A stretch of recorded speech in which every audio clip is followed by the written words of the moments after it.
Gênesis, capítulo 14. Abrão liberta Ló. Nesse tempo, Anrafel era rei de Sinar, Arioque era rei de Elazar, Quedorlaomer era rei de Elão e Tidal era rei de Goim. Esses 4 fizeram guerra contra os seguintes reis: Bera, de Sodoma, Birsa, de Gomorra, Sinabe, de Admá, Semeber, de Zeboim, e contra o rei de Bela, cidade que também se chamava Zoar.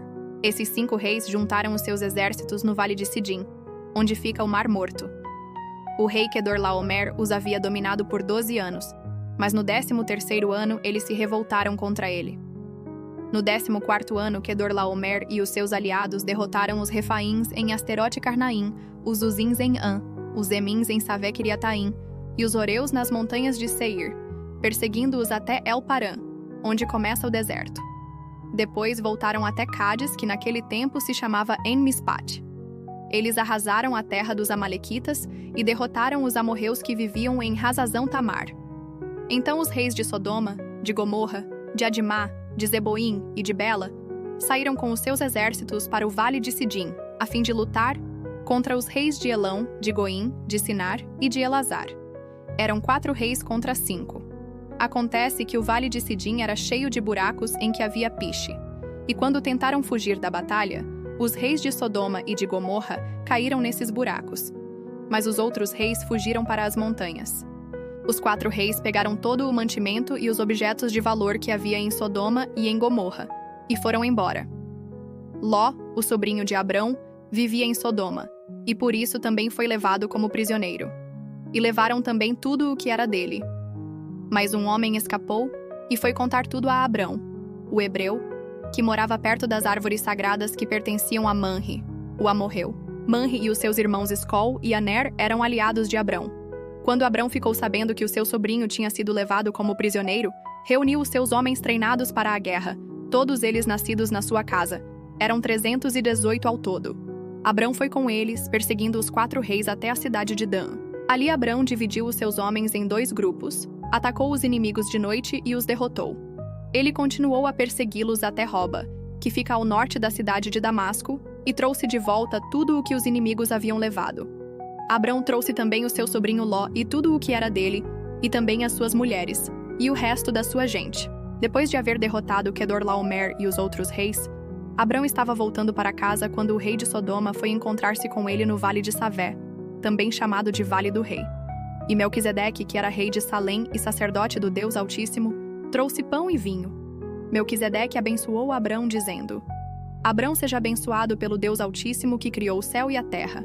Seja louvado o Deus Altíssimo, que entregou os inimigos de você nas suas mãos. Aí Abrão deu a Melquisedeque a 10ª parte de tudo o que havia trazido de volta.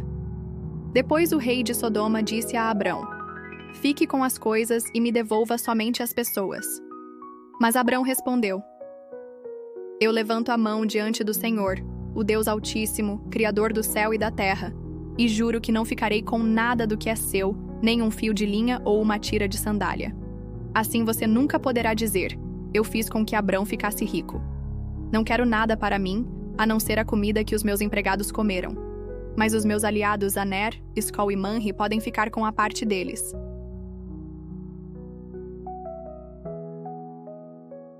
A Teologia de Gênesis, capítulo 14.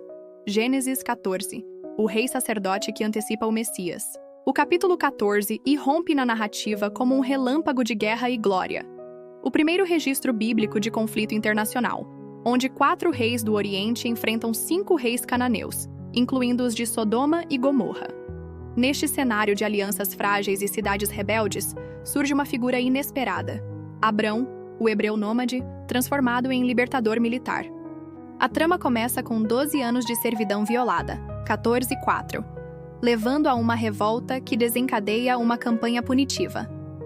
Os reis vencedores saqueiam Sodoma, levando cativos, incluindo Ló, que agora habitava na cidade, 13:12. Quando a notícia chega a Abrão, ele age com velocidade surpreendente.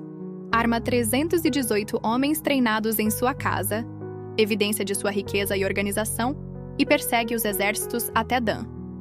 Sua estratégia noturna divide as forças inimigas, resultando em vitória esmagadora. um feito militar que ecoaria nas conquistas de Josué e Davi. Mas o momento decisivo ocorre após a batalha. 2 reis saem ao encontro de Abrão.